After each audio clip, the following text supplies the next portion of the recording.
So this is a new series that I thought about doing, and the idea behind it is to talk about some albums I used to listen to back in the 90s. These are albums that didn't get a lot of attention.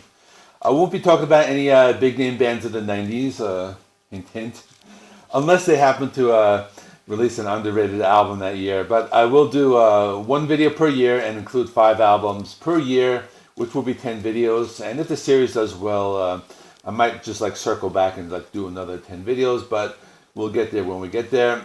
I also divided the video into chapters, so feel free to skip ahead to hear about the band you want to hear about. So today I talk about 5 albums from the year 1990. Let me start with the first one. First album I want to talk about is Beg to Differ by Prong. This is an underrated band. This album is considered to be one of the first groove metal albums since it was released a few months before Cowboys from Hell by Pantera. This is a band that played a mixture of crossover thrash, and groove metal. On this album, they play heavy thrash-style riffs, but they change the rhythm often, and they use a lot of those like staccato, stop-start riffs. They use a lot of harmonics as well. You know, the latter of which kind of gave it more of like that groove metal sound. So when you hear this, you can hear they were a big influence on the band Machine Head. But the vocals have more of a punk hardcore feel. The lyrics are very political in nature, and the songs have these cool, like, mosh-worthy breakdowns. Lots of good songs here. So, For Dear Life opens the album with some heavy thrash riffs. Steady Decline is more of a classic metal feel at first, but filled with heavy riffs. The title track, Beg to Differ, probably the most popular one, has lots of those stop-start riffs. Another good deep cut is called Right to Nothing. That song has these heavy, like, groove riffs and punk rock energy. This band would move towards industrial metal later on, but this is probably their best album. Next is Scatterbrain with Here Comes Trouble. I guess you can call this band funk metal, thrash, or comedy metal. It's just a fun album. I used to listen to this all the time. Here Comes Trouble is their debut album, and it had like an underground following. The opening track, Here Comes Trouble, is just this funky song about this guy who like has really bad luck. Then they did Earache My Eye, that's a Cheech and Chong cover. It's a song that kind of sounds more like 80s Red Hot Chili Peppers with funk rhythms. I'm With Stupid is about a guy who grows like a second head on his shoulder. Then Down With the Ship is a song that used like samples with like a bunch of classic rock songs. And I think that was back in the days before you had to pay royalties. And it includes everything from like Led Zeppelin, Billy Squier, and like so many more. Then Sonata Number 3, a classical cover, Mr. Johnson and the Juice Crew. Another like funky Red Hot Chili Peppers kind of song. Goodbye Freedom, Hello Mom, a song about losing your freedoms. And keep in mind, this was back in 1990.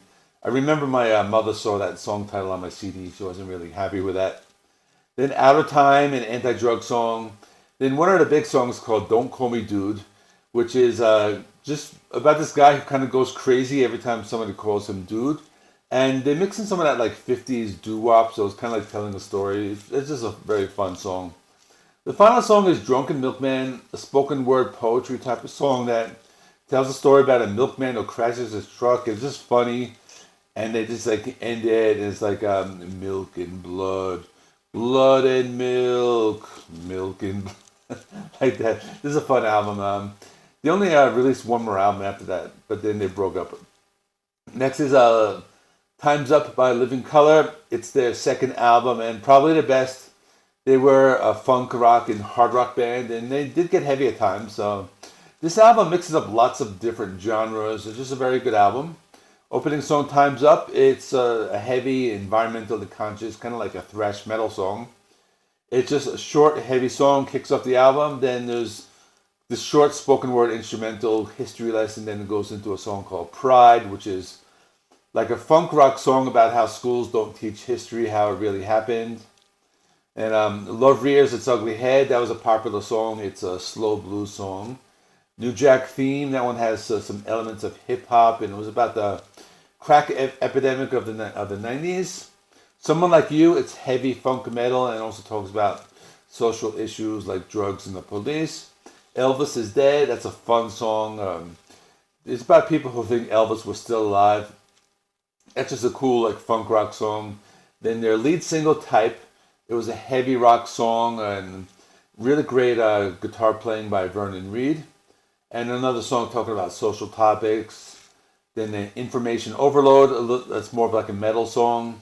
Then they got Soft with Undercover of Darkness with some clean guitars. Fight the Fight, kind of, they do a little bit of prog or space rock, and they have some like Van Halen style guitar playing.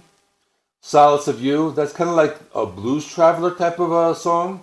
And the final song, This Is the Life, hard rock song with some psychedelic sounds, and that closes out the album. It's a long album, but really great, probably their best. Next is Forbidden with Twisted Into Form. This is a thrash metal band, and this is their second album. So this band played thrash, but the vocals were cleaner than most other bands, and they experimented like a little with their sound.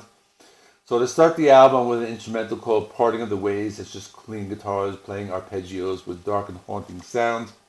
Then Infinite, and that song just has some really hard and heavy thrash metal riffs, and that song reminded me a lot of like early Testament. But, the vocals on this were clean, maybe closer to a band like Flotsam and Jetsam. So the vocalist, his name was Russ Anderson, and he was able to like sing these like long extended notes that were parts of the songs, and those were really made this band of what they were.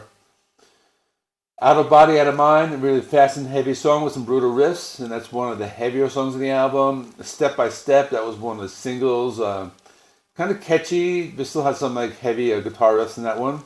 The title track, Twisted Into Form, that one has a cool intro, kind of builds up as it goes, and these really fast and heavy beat. The song R.I.P., more of an epic thrash song. That's like a little longer, over 7 minutes, and that one has some cool tribal style drum beats, and it goes through many changes throughout its runtime.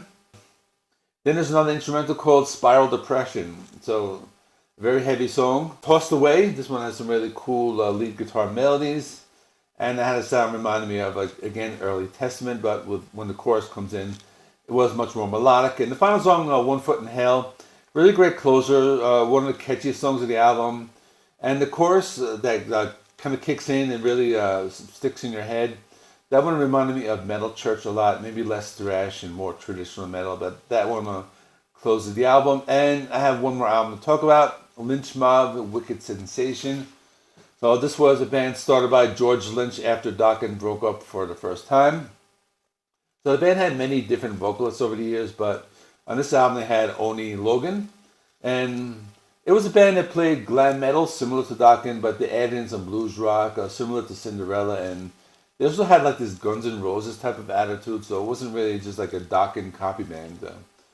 So the album opens with Wicked Sensation. That one has some really dirty hard rock riffs and melodic vocals. Then River of Love, that was more of a glam metal song with kind of like a happier tone, a thumping bass line, and had like this arena rock sound. Sweet Sister Mercy, that was hard rock, but it mixed in some of those like Cinderella style blues I was talking about. All I Want, it's another like slow bluesy track and reminded me of like late 80s Whitesnake. Hell Child, that one was a little heavier, a little darker, a little more evil sounding, kind of like 80s Ozzy Osbourne, has those kinds of like guitar chords and riffs. She's Evil But She's Mine, it's a fun song with like this typical glam metal sound and hints of 90s grunge. Something like maybe hints of like Mother Love Bone. Dance of the Dogs, another good song, has some alternative rock undertones, but that one has a sound more in line with like the rest of the album.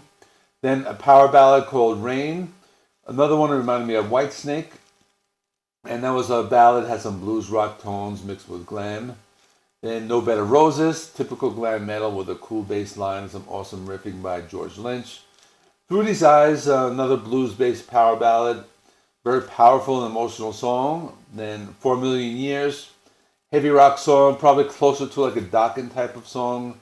And the final song, Street Fighting Man, which is not a Rolling Stones song, but it's kind of like this like dirty, sleazy Guns N' Roses or Skid Row type of song, and that ends the album. So that is all. I'll be back with 1991 sometime, maybe late this week or early next week. Thanks for watching. Please remember, like, comment, subscribe, and I will see you all in the next one.